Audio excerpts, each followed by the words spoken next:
Hi, I'm Casey Mraz, and you're listening to the Lawyer Mastermind Podcast, where we help attorneys grow their law firms by interviewing experts who can fast track their success.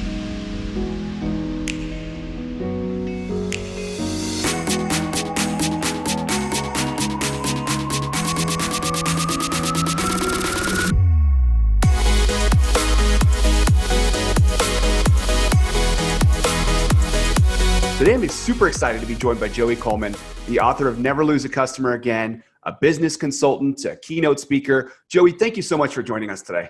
Oh, Casey, it's absolutely my pleasure. And we should probably also share, in the interest of full disclosure, I'm a recovering attorney myself.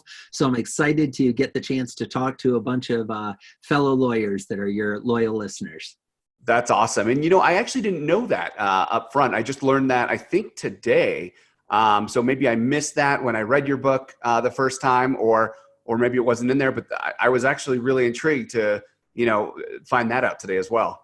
Yeah. So it's been, for context, it's been about 20 years since I practiced law actively. But I grew up in that. My dad was a criminal defense lawyer. And so I kind of grew up, that was the family business, spent a lot of time in that world. And obviously my 3 years of law school, and then I practiced for about 5 years after that. So kind of had an eclectic background that got its start in the legal community. Awesome. And, since you've had that experience too, as a lawyer and working in a law firm, I think you're going to be able to bring, another layer of additional help here that a lot of people wouldn't get otherwise, really. And, I came working from a law firm where I was exposed to attorneys treating other potential customers poorly, even yelling at potential clients over the phone. Hypothetically, that might have happened once or twice. Yeah, no, I get it.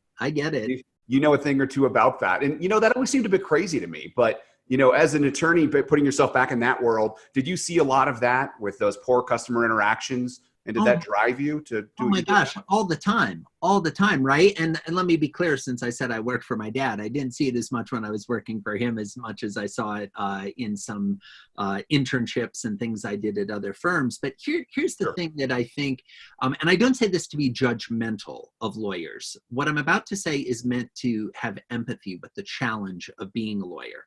Mm-hmm. Here's the problem. The typical lawyer at any given, these are American Bar Association statistics. Now, they're from a few years ago. I haven't seen the most recent ones, but I still think they probably hold true. The typical lawyer who is in small business practice has at any given time somewhere between 50 and 60-ish clients at whatever phase in the process they're in. So that's from the first time you meet them and they ink the representation deal up to if you've finished the document review or the contract creation or gone and gotten a not guilty or a guilty verdict if you're a criminal defense lawyer, whatever it is, or you've gotten them an award in a PI case, whatever it may be, give or take 50 to 60. When I was practicing law, I averaged 240 at any given time.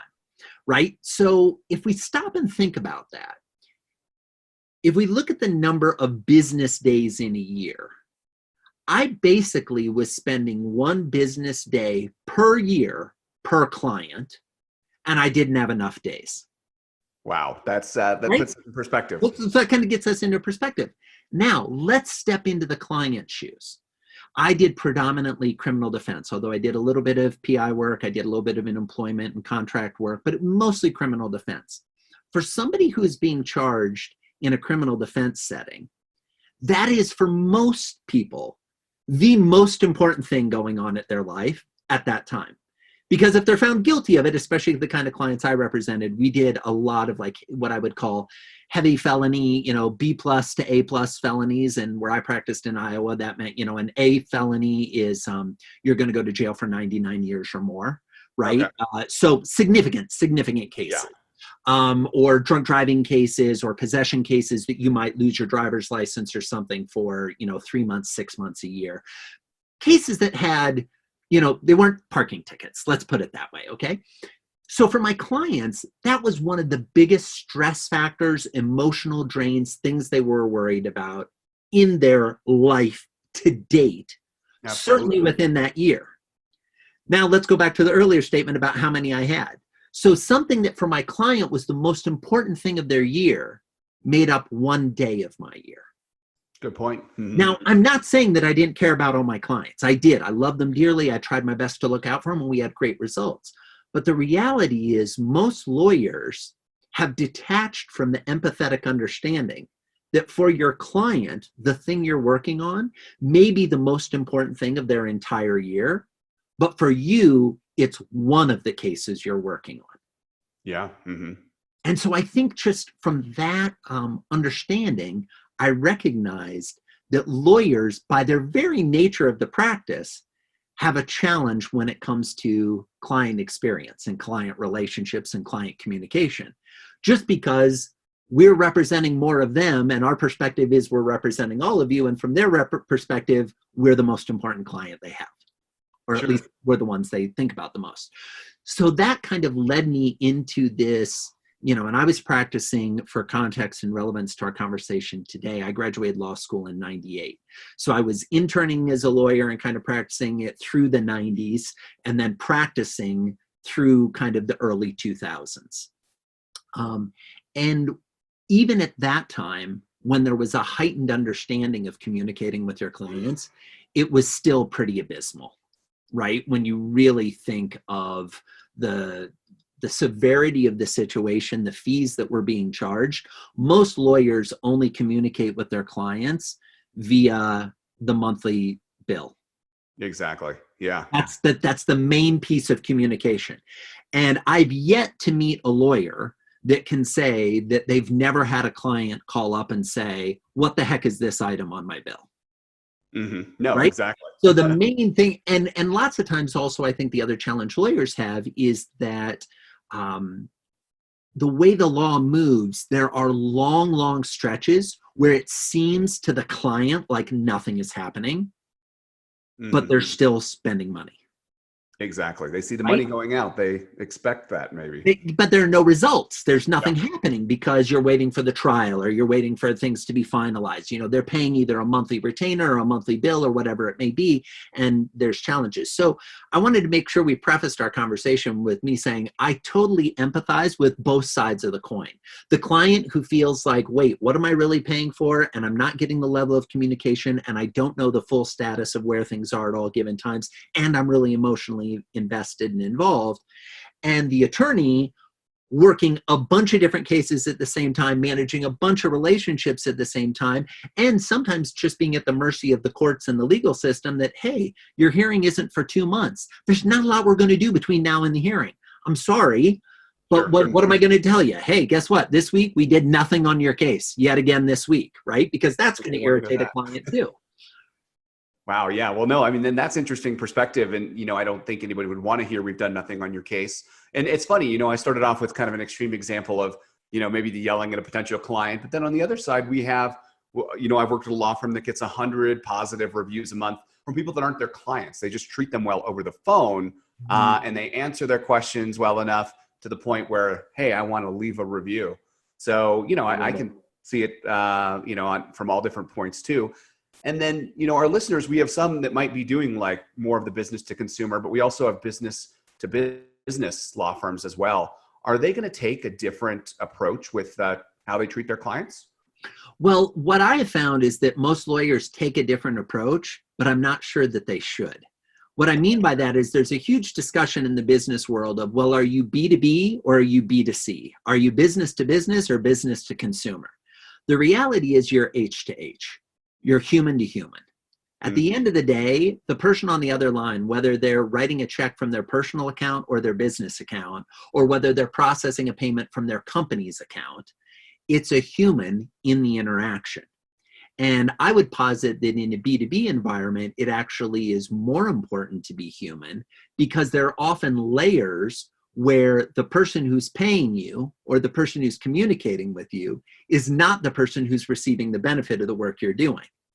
So I run into this a lot of times with my corporate clients where they'll send an invoice to one of their clients that is paid by the CFO or the accounting department or whatever it may be, only to realize to have the accounting department saying, why are we spending so much money Well, it's because they're not seeing the fruits of the labors. They're not the ones that are actually seeing the proof. They're just seeing invoices.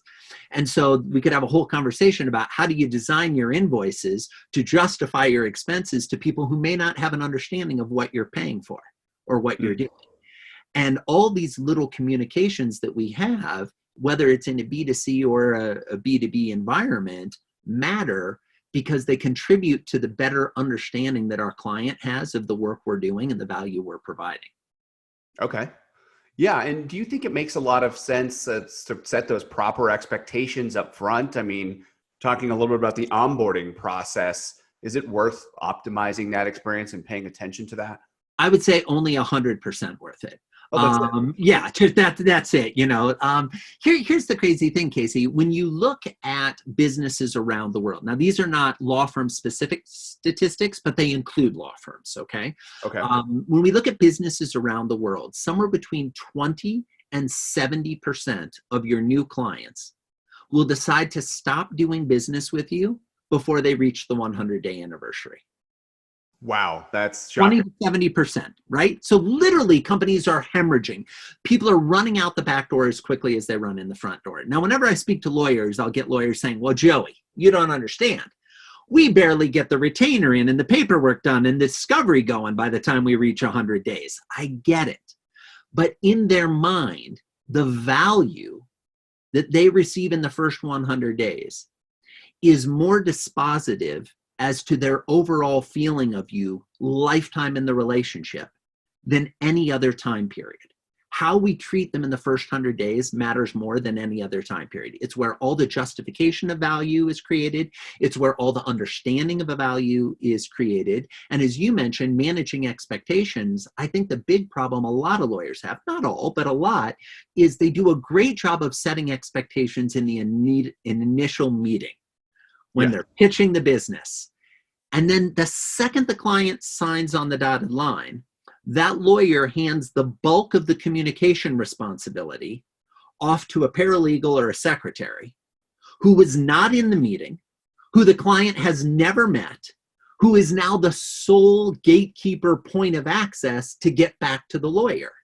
Yeah, no. And we wonder why our clients feel unappreciated. It's because, wait a second, who is this new person that when I call is the one I leave a message with, when I send an email is the one I get a reply from, when I get a letter in the mail or an invoice, it comes from them. Like, yeah, granted, the lawyer's name is stamped on, but guess what, folks? The client realizes it's stamped with your signature as much as you realize it's a stamp with your signature, okay? Yep. And what happens is that creates a belief that there isn't as much rapport or connection or significance given to the relationship by the lawyer as being given by the client. So I think the huge opportunity for lawyers, regardless of what area of law you practice, is to continue to reset and reestablish expectations throughout the relationship. Most importantly for lawyers, to remind them of what comes next. Here's what I mean by that.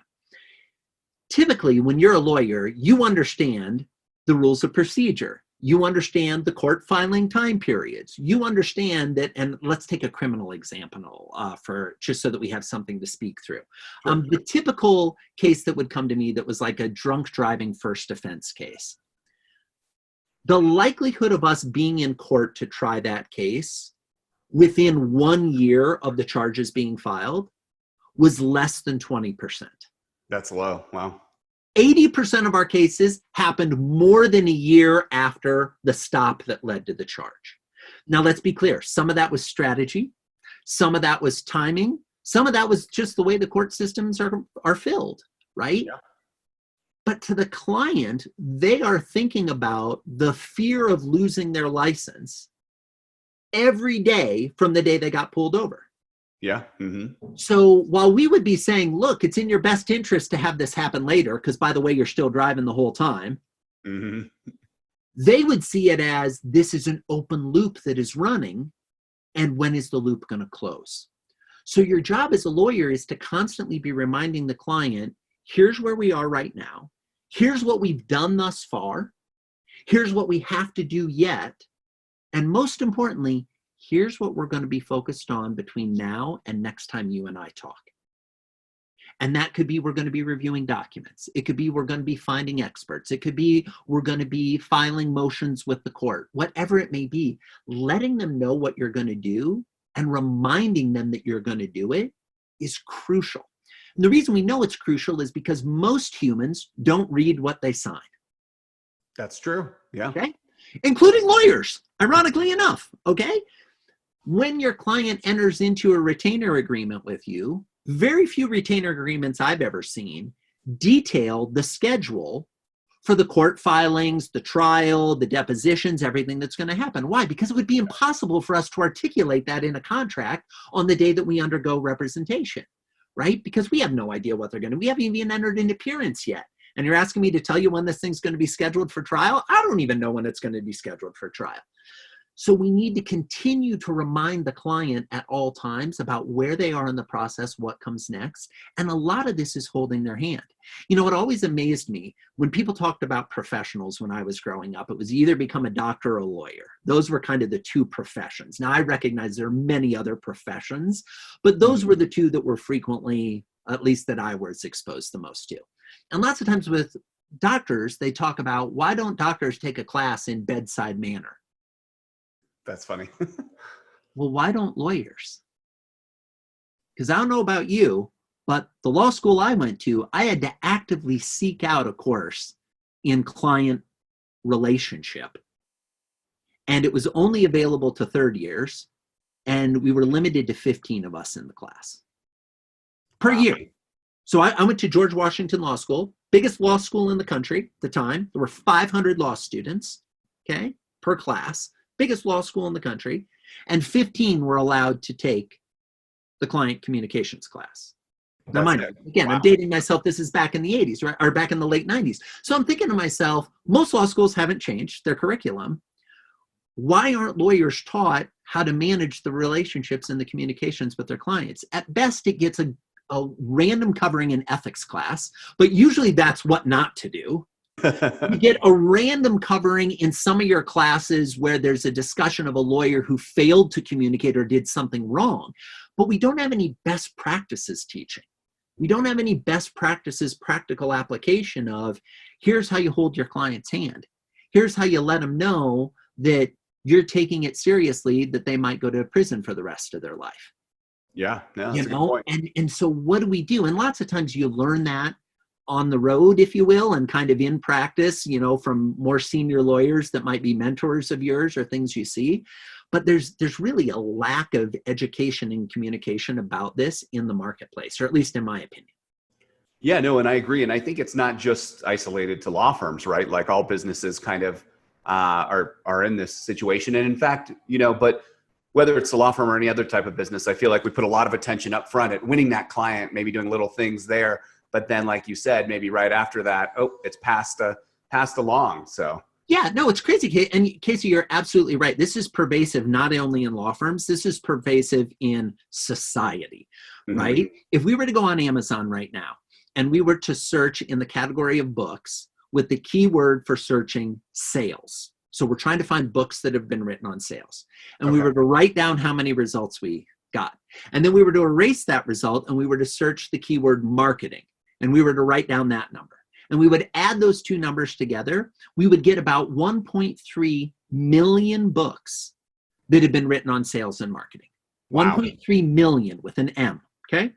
Now, if we were to erase those search results, and instead we were to search client retention, client relationship, client experience, client service, customer experience, customer retention, account management, relationship management, every phrase you possibly could think of about what happens after the client transitions from being a prospect to a client. And you were to add up all of the numbers of those searches and not worry about deduping any of them for where they might show up in both, you'd get about 30,000 books. Wow, that's a big discrepancy. So for those of you that were told there was no math during the podcast, I promise you this will be the only math, okay? What that means is when we divide those two numbers, for every 47 books that have been written on how to get a client, one book is written on how to keep a client.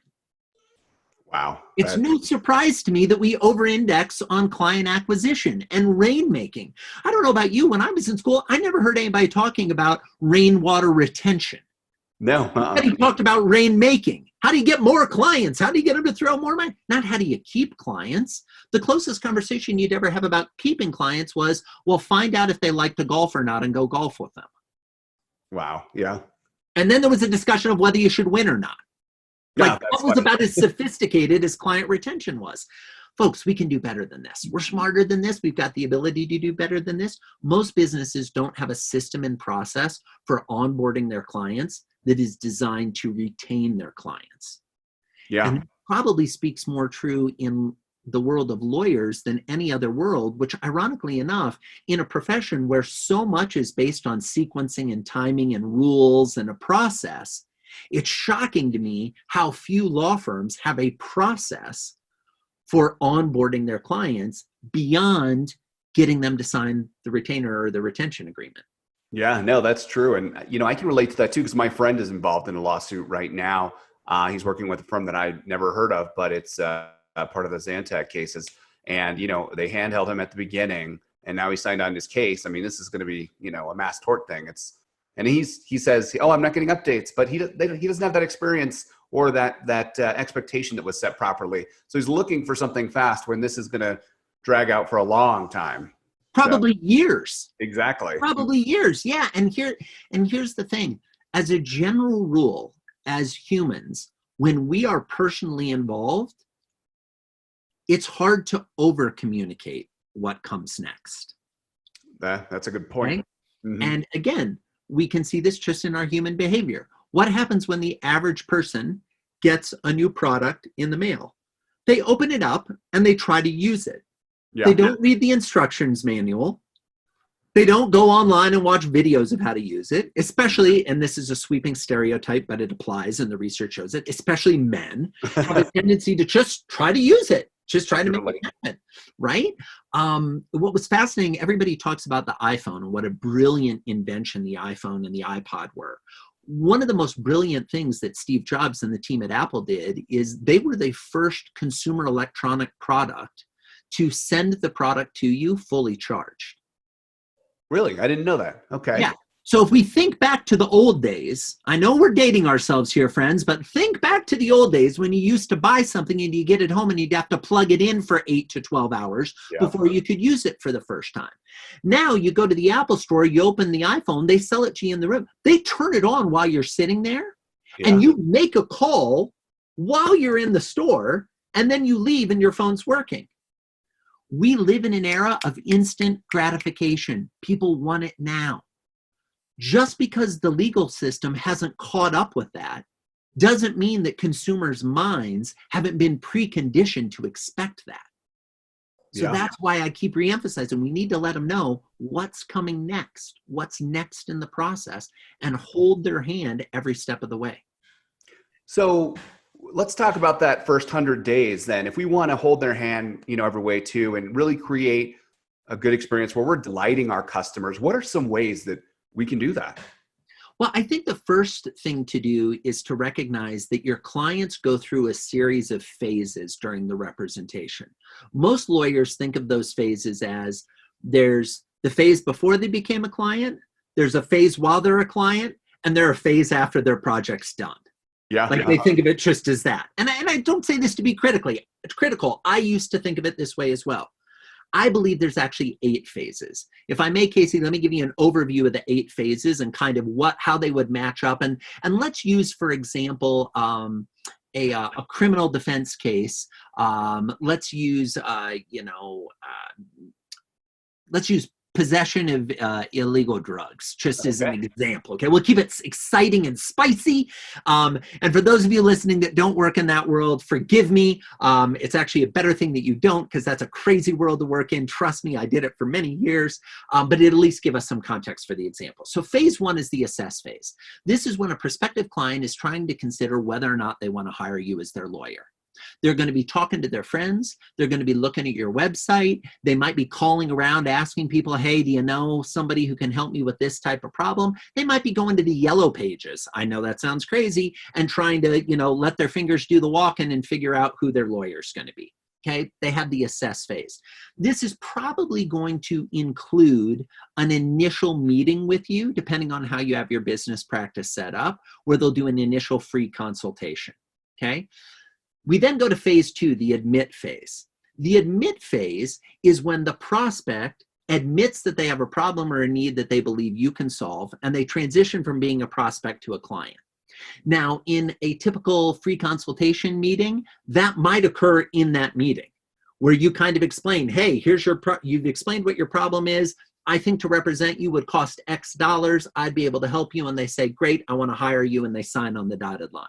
We know the admit phase is the start of day 1 of the first 100 days. Okay. That's when they officially become a client.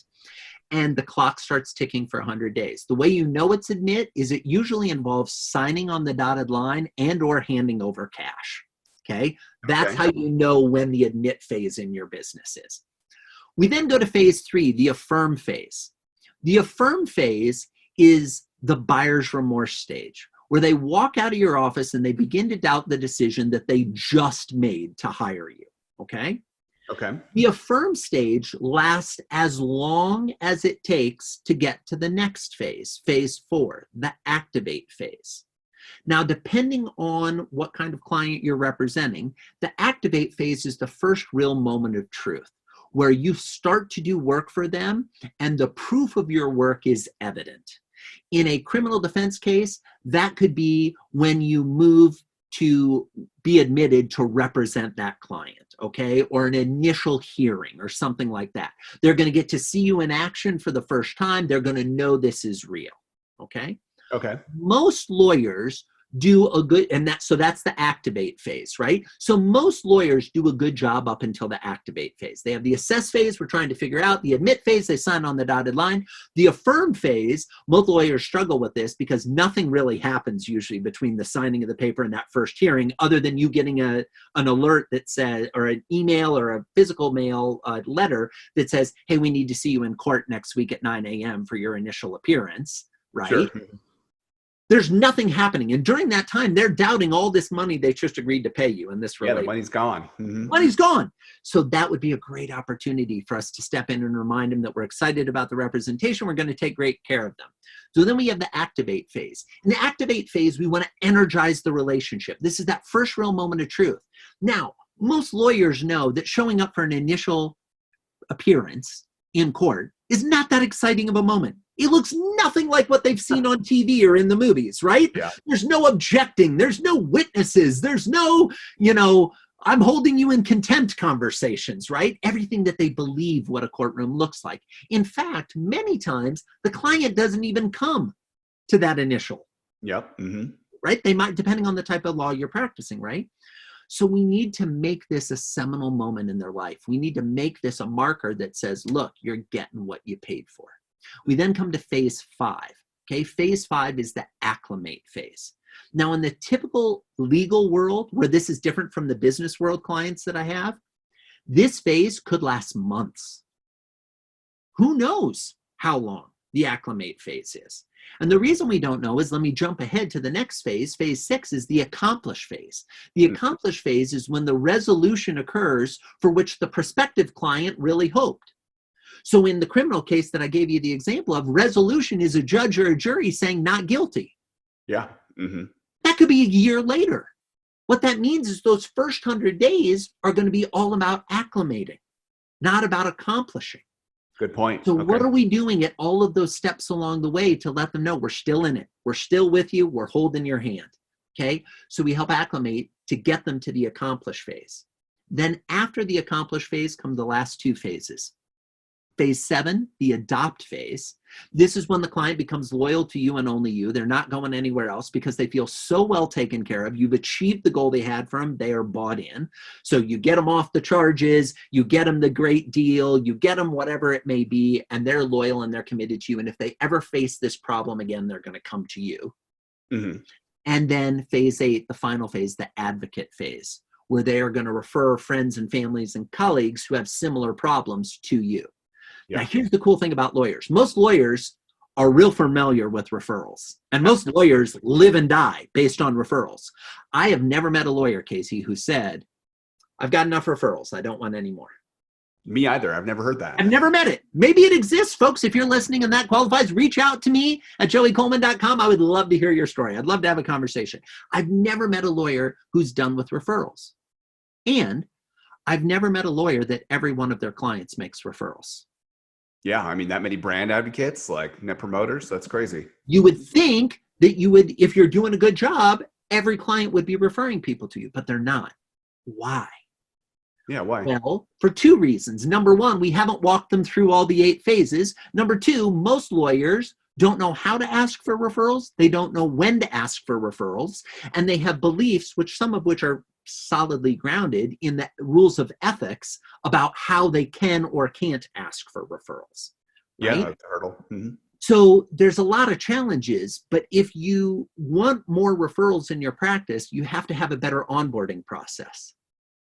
So I know it sounds counterintuitive, but expecting every client to refer you without having an onboarding process is like going on a first date. And at the end of the meal, you have a wonderful dinner, you go on the date, it's fantastic, the conversation is jiving, you take the person back to their house, you walk them to the front door, and you're standing outside and you say, hey, I loved our conversation, I loved our date tonight. They said, I loved our date too. And you say, fantastic, I'd love to go on another date with you. They say, great, I'd love to as well. You say, what about next Friday? They say, that's too long, let's go Tuesday. You say, this is fantastic.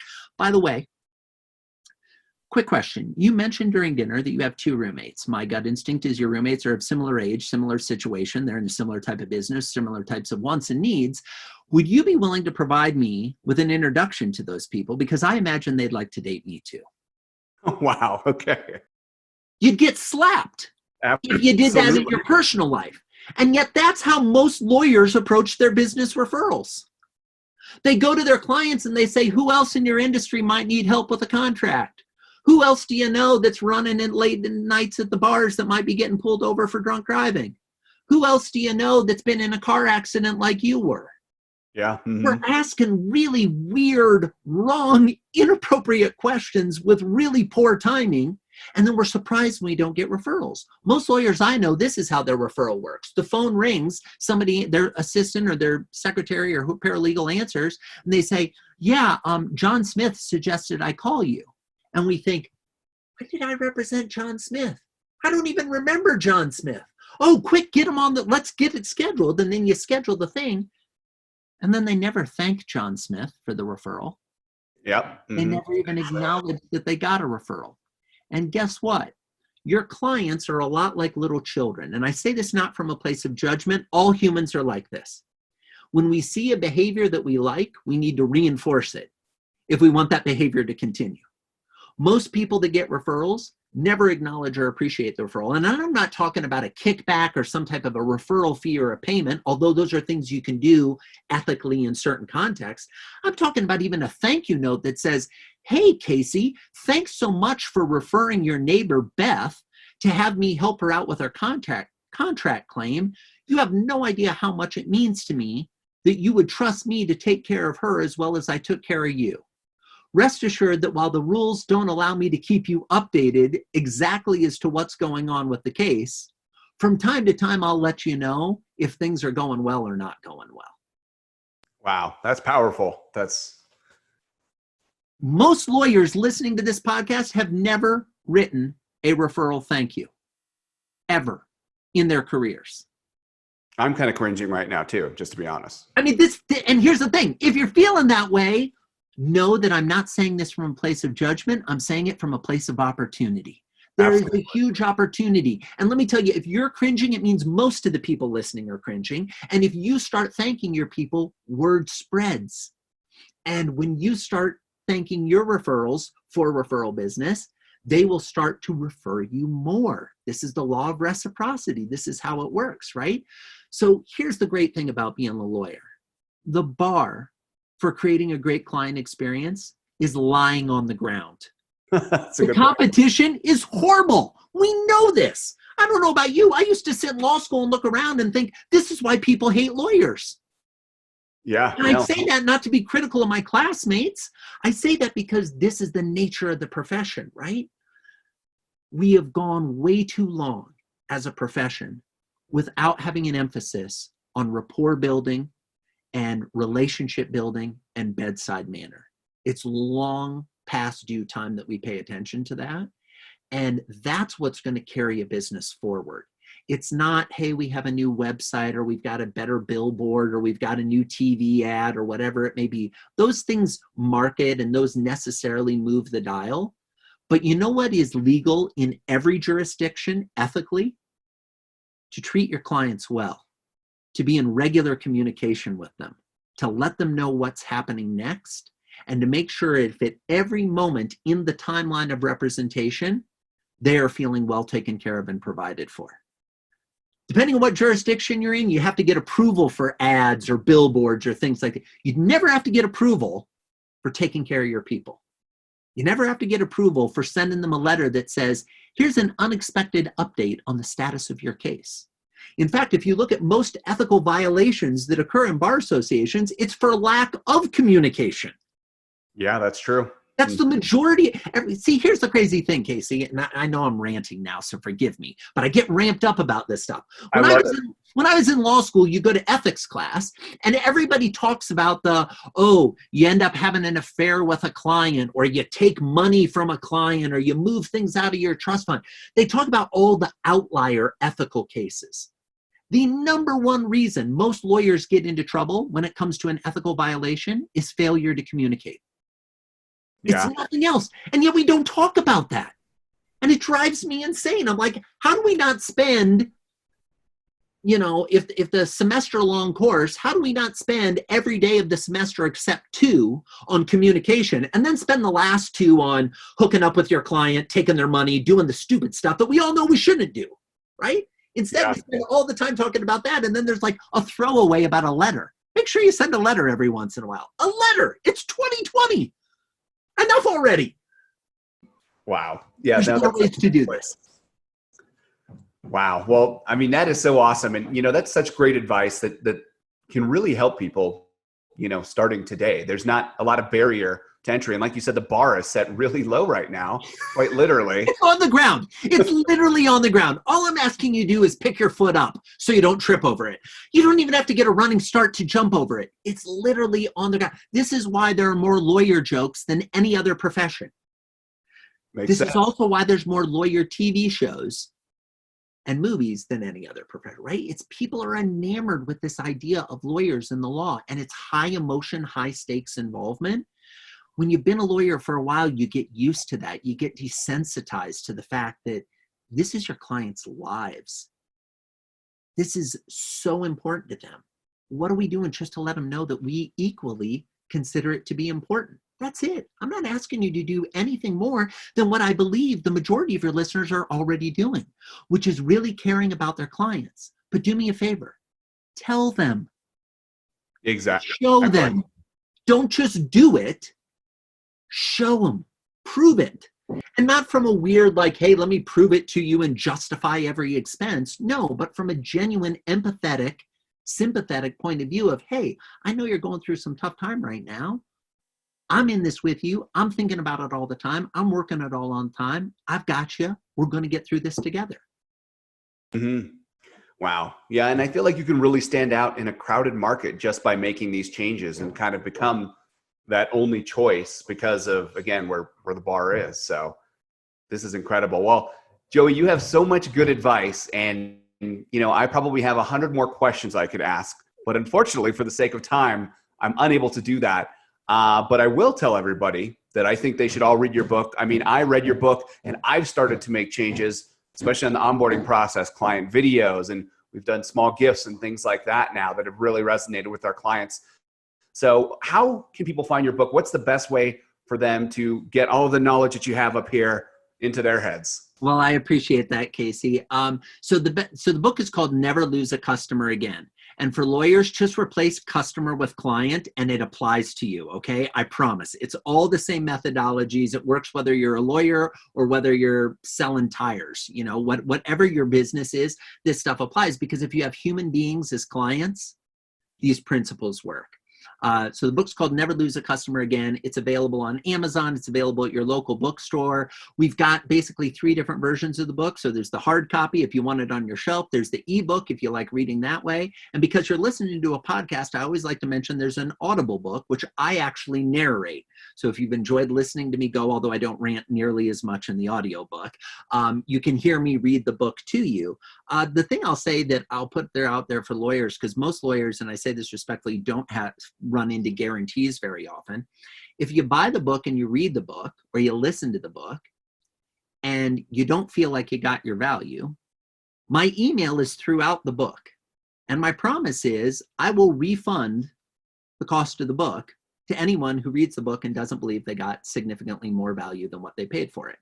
So there's really no downside to giving it a try. And what I will tell you is one lawyer to another, or recovering attorney in my current case, to another, the bar is on the ground. If you apply 2 or 3 of these ideas, and the book for context, because lawyers like case studies, has 46 case study examples from companies small, medium, and large, domestic and international, product and service, online and offline, you name it, to show how you can apply this across a bunch of different scenarios. Now, sometimes people get anxious because they're looking for the one that applies it to their business, but lawyers are really good at this because you're used to reading a ton of different cases and fact patterns and applying it to the core principles. The core principles of the 8 phases are all there. So check that out. Last but not least, joeycoleman.com is my website. Experience This is my podcast. It's called The Experience This Show. So experiencethisshow.com. Go to either of those places. You can see videos of me, listen to podcasts. We talk about this kind of stuff. And I'm always happy to help, especially lawyers. I believe that lawyers historically were one of the most noble professions in society. They have the opportunity to get back to that.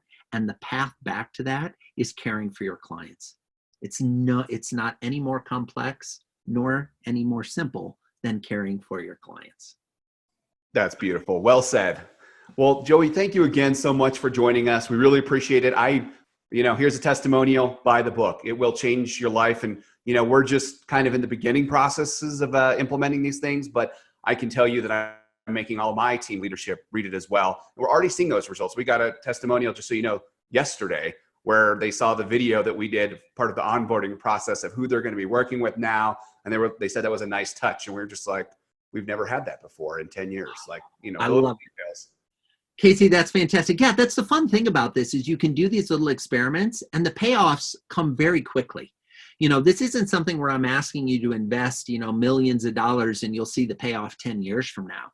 This is stuff that you can decide to make some changes in your business, implement them tomorrow, because most of them are low cost, low, bandwidth requirements that will have a significant impact on your client experience. Awesome. Well, thanks again so much, Joey. We appreciate it. And I look forward to catching up again soon. Thanks, Casey. Appreciate the time. And thanks to everybody for listening. Thanks. Take care.